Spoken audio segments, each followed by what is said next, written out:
میرا بنانے والا اللہ ہے، مجھ سے کیا چاہتا ہے، یہ موت کیوں دیتا ہے، یہ موت کے بعد کیا ہوتا ہے۔ اللہ کی قسم آپ اس علم سے، ابھی مر گیا بیچارہ اسٹیفن ہاکنگ، جو اس نتیجے پر پہنچا جو پہلے نیوٹن نے کہا تھا کہ 4 فورسز اس کائنات کو کنٹرول کرتی ہیں، پھر عبدالسلام ہمارا پاکستانی اور 2 امریکن تھے، انہوں نے اس کو غلط کر کے ثابت کیا کہ 3 فورسز کنٹرول کرتی ہیں۔ اسٹیفن ہاکنگ نے یہ ثابت کیا کہ صرف ایک فورس اس کو کنٹرول کر رہی ہے کائنات کو، تو اس سے پوچھا گیا کیا وہ گاڈ ہے؟ کہ نہیں، کیونکہ وہ صرف اپنی عقل پہ کھڑا تھا، اسے قرآن کا پتہ نہیں تھا، اسے نبوت کا پتہ نہیں تھا، تو اسی میں گم ہو کے بیچارہ مر گیا کہ نہیں، پھر سائنس کی ترقی رک جائے گی، اگر گاڈ کا تصور ہے تو پھر سائنس رک جائے گی۔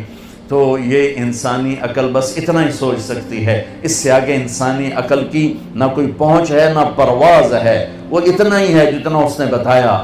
میرے نبی کا علم وہاں سے شروع ہوتا ہے جہاں سے کائنات کا علم ختم ہو جاتا ہے، کیونکہ علم آتا ہے دیکھنے سے، علم آتا ہے سننے سے، علم آتا ہے پڑھنے سے۔ دیکھا نا، تو تم ایک کتاب پڑھو تو دوسری نہیں پڑھ سکتے ہو، 2 کتابیں اکٹھی رکھ کے نہیں پڑھ سکتے ہو، آگے دیکھو پیچھے نہیں دیکھ سکتے ہو، ادھر دیکھا یہ نہیں نظر آ رہی، انہیں دیکھا تم نہیں نظر آ رہے۔ میرے نبی کی نظر کیسی تھی، آنکھ کیسی تھی، اللہ اکبر، نماز پڑھائی، سلام پھیرا کہ کیوں میرے رکوع سے پہلے رکوع کرتے ہو، کیوں میرے سجدے سے پہلے سجدہ کرتے ہو، جیسے میں آگے دیکھتا ہوں ایسے ہی پیچھے دیکھتا ہوں۔ میرا نبی ذرا آگے نہیں، اور ایک دائم چھوٹی جی گل ہے، آپ نماز پڑھا رہے ہیں، مصلی پر کھڑے ہوئے، تو آپ نے چلنا شروع کیا، مصلی پہ چلنا شروع کیا اور دیوار کے ساتھ جا کے کھڑے ہو گئے۔ محراب ہماری مسجد میں نا محراب ہوتا ہے، اور مینار، یہ میرے نبی کے دور میں نہیں تھا، صحابہ کے دور میں نہیں تھا۔ عمر بن عبدالعزیز پہلی ہستی ہیں جنہوں نے محراب بنوایا اور مینار بنوایا، اور اب کھڑے ہو کے نماز پڑھا رہے ہیں، دیوار کے ساتھ لگ گئے، پھر یوں پیچھے آنا شروع ہوئے اور مصلی کے کنارے پر کھڑے ہو گئے۔ تو اب پہلی صف والے تو دیکھ رہے ہیں کہ ایک ہی چکر ہے، پہلے تک کبھی ہویا نہیں۔ سلام پھیرا تو انہوں نے کہا یا رسول اللہ، یہ آپ کیا کر رہے تھے، ہم نے تو پہلے کبھی آپ کو ایسا کرتے دیکھا نہیں۔ تو میں جب یہاں اوپر دیکھتا ہوں تو میرا گوتا اے یہاں پتہ نہیں ہوتے کی ہے، ٹھیک، اس چھوٹے سے پردے نے میری آنکھوں کو روک دیا ہے، آگے دیکھنا چاہتا ہوں تو لٹکا ہوا پردہ اس نے میری آنکھوں کو روک دیا ہے۔ میرے نبی نے فرمایا میں نماز پڑھ رہا تھا تو مجھے جنت نظر آئی۔ جنت کہاں پر ہے؟ 7ویں آسمان پر، 7ویں آسمان پر۔ اور یہ کائنات کتنی بڑی ہے، آج کی اسٹرونومی اس کو کتنا کچھ کھول چکی ہے۔ ہم کہا مجھے جنت نظر آئی، میں نے آگے بڑھنا شروع کیا، آگے گیا تو جنت کے پھل جھکے ہوئے باہر ایسے لٹکے ہوئے نظر آ رہے تھے، انگوروں کے گچھے، تو میں ان کے قریب ہو گیا۔ ایک بدو نے پوچھا یا رسول اللہ وہ انگور کا گچھا ہے کتنا بڑا؟ آپ نے فرمایا ایک کوا 1 مہینہ اڑتے اڑتے اڑتے اڑتے نہ ادھر جائے نہ ادھر، نہ بیٹھے نہ سستائے، تو 1 مہینہ اڑنے کے بعد انگور کا ایک گچھا ختم ہوگا۔ وہ کہنے لگا یا رسول اللہ تو ایک دانہ کتنا بڑا ہوگا؟ آپ نے کہا تیرے ابا نے کبھی چھترا ذبح کر کے کھال اتار کے ڈول بنایا؟ تیری ماں کو کہا ہو ڈول بنا؟ کہا جی ہاں۔ کہ جتنا بڑا وہ ڈول ہوگا اتنا بڑا ایک دانہ ہوگا۔ وہ بڑی سادے میں کہنے لگا یا رسول اللہ وہ تو مینو تو میری بیوی نو تو ہکو ہی کافی ہو جائے۔ آپ نے کہا بیوی دا فکر نہ کر، تیری ساری جنت نو کافی ہو جائے گا، تیرے سارے خاندان کو کافی ہو جائے گا۔ پھر فرمایا کہ میں جنت کو دیکھ رہا تھا تو میں آگے ہوتے ہوتے ہوتے دیوار تک چلا گیا، اور پھر مجھے جہنم نظر آئی، تو جہنم بھی آسمانوں میں پتہ نہیں کہاں پر ہے، تو میں اس کو دیکھتے کہ مجھے ڈر لگا، اور اس کی آگ اور اس کے شعلے، تو میں ہٹتے ہٹتے ہٹتے کنارے پر کھڑا ہو گیا۔ جس کی اتنی طاقتور آنکھ ہو اس کا علم کیا ہوگا۔ اور پھر یہ بھی بہت چھوٹی چیز ہے، بہت چھوٹی چیز ہے، وَالنَّجْمِ إِذَا هَوَى مَا ضَلَّ صَاحِبُكُمْ وَمَا غَوَى وَمَا يَنطِقُ عَنِ الْهَوَى إِنْ هُوَ إِلَّا وَحْيٌ يُوحَى عَلَّمَهُ شَدِيدُ الْقُوَى ذو مرة فاستوى وهو بالأفق الأعلى ثم دنا فتدلى فكان قاب قوسين أو أدنى فأوحى إلى عبده ما أوحى ما كذب الفؤاد ما رأى أفتمارونه على ما يرى ولقد رآه نزلة أخرى عند سدرة المنتهى عندها جنة المأوى إذ يغشى السدرة ما يغشى ما زاغ البصر وما طغى لقد رأى من آيات ربه الكبرى. میرا رب قسمیں اٹھا رہا ہے کہ میں نے اپنے حبیب کو بلایا، اٹھایا، پہلا آسمان سکڑ دیا، دوسرا، تیسرا، چوتھا، چھٹا، ساتوں آسمان سکڑ دیے.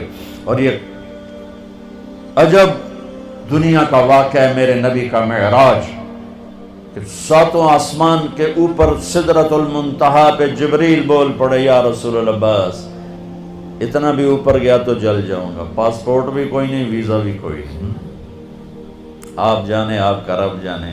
اللہ نے اپنے حبیب کو اوپر اٹھایا، عرش کے دروازے کھلوائے، عرش پہ قدم رکھوایا، 70,000 نور کے پردے ہٹوائے اور اللہ اور حبیب اللہ آمنے سامنے ہوئے اور میرے نبی میرے اللہ کو اپنی آنکھوں سے دیکھ رہے ہیں. تم اس آنکھ کا انکار کرتے ہو؟ میرا نبی کہتا ہے ان آنکھوں کے ساتھ کہ یہ دنیا مسافر خانہ ہے. تیرا علم کہتا ہے کہ آخرت ہے ہی کوئی نہیں، جو کچھ ہے یہی کچھ ہے. میرے نبی فرماتے ہیں کہ اللہ کو راضی کرو، یہ تمہاری معراج ہے. اور آج کا علم کہتا مزے کرو، موج کرو، یہ موج کا جہان ہے.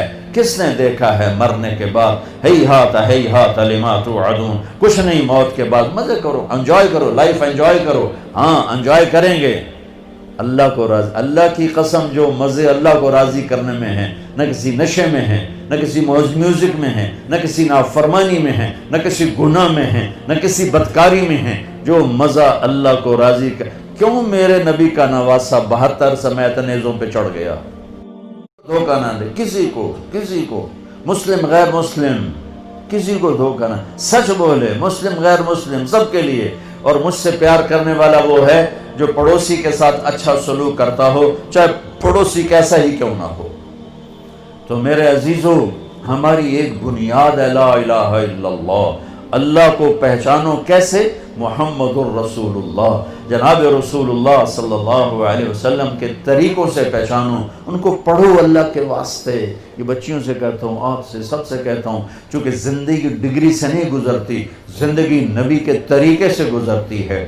میرے نبی کو اللہ نے کلمے کے ایسا جز بنایا کہ قیامت کا دھماکہ بھی اس کو نہیں توڑ سکتا. آپ نے معراج میں اللہ سے پوچھا یا اللہ، ابراہیم تیرے خلیل، موسیٰ تیرے کلیم، داؤد کے لیے لوہا نرم، سلیمان کے لیے ہوا تابع، عیسیٰ کے لیے مردہ زندہ، میرے لیے کیا ہے؟ کہ میرے محبوب تیرے لیے یہ ہے کہ قیامت تک تیرا میرا نام اکٹھا ہو گیا ہے، جدا نہیں ہو سکتا. لا الہ الا اللہ، آگے بولو، لا الہ الا اللہ، لا الہ الا اللہ. یہ بدل سکتا ہے. آج آپ کا ایک پرنسپل ہے، ایک ریکٹر ہے، ایک وائس چانسلر ہے، چوتھے 5ویں سال کوئی اور آیا ہوگا تو نیم پلیٹ تبدیل ہو جائے گی، پھر وہ جائے گا نیم پلیٹ تبدیل ہو جائے گی. یہی کچھ پچھلے نبیوں کے لا الہ الا اللہ نیم پلیٹ آئی، آدم صفی اللہ، لا الہ الا اللہ نوح نجی اللہ، لا الہ الا اللہ موسیٰ کلیم اللہ، لا الہ الا اللہ ابراہیم خلیل اللہ، یہ لا الہ الا اللہ عیسیٰ روح اللہ. نیم پلیٹ ادھر گئی، نیم پلیٹ ادھر گئی، نیم پلیٹ ادھر گئی. اب آئے لا الہ الا اللہ محمد رسول اللہ. قیامت کائنات کو توڑے گی، اس جوڑ کو نہیں توڑ سکتی ہے. لہذا جس علم میں جاتے ہو جاؤ، اور اس دن ہم سر اٹھا کے عزت سے چل سکیں گے جب ایک طرف ہمارا اللہ اس کے رسول سے تعلق ہو، دوسری طرف ہماری ڈگری یہاں بنتی ہو. ہمیں باہر ملکوں میں جا کے نہ ڈگری لینی پڑے. ہم علم کسی کی وراثت نہیں. ان قوموں نے جان ماری، اپنا اب بھی کھپا رہے ہیں، تو وہ علم کی پرواز میں ہیں. ہمارے ادارے صرف کاروبار کر رہے ہیں، معافی کے ساتھ ہمارے تعلیمی ادارے صرف کاروباری ہیں، اور تم صرف ڈگری والے ہو. بٹ ڈگری لب جاوے تنخواہ بھی لکھ تو اتے ہی شروع ہوئے. تمہیں بھی پڑھنے کا شوق نہیں، انہیں دینے کا شوق نہیں، تمہیں لینے کا شوق نہیں ہے. تو کوئی بھی قوم اپنا سر اٹھا کے نہیں کھڑی ہو سکتی جب تک اپنے علم میں خود کفیل نہ ہو. جیسے روٹی میں خود کفیل نہ ہو سر نہیں اٹھا سکتے، علم میں خود کفیل نہ ہو سر نہیں اٹھا سکتے. اللہ کی قسم تمہیں تو اللہ براہ راست دے گا جب تم اللہ اس کے رسول کی اطاعت کرتے ہوئے اپنے علم میں لگے، تمہیں براہ راست اللہ کا علم تمہاری رہنمائی راہبری کرے گا.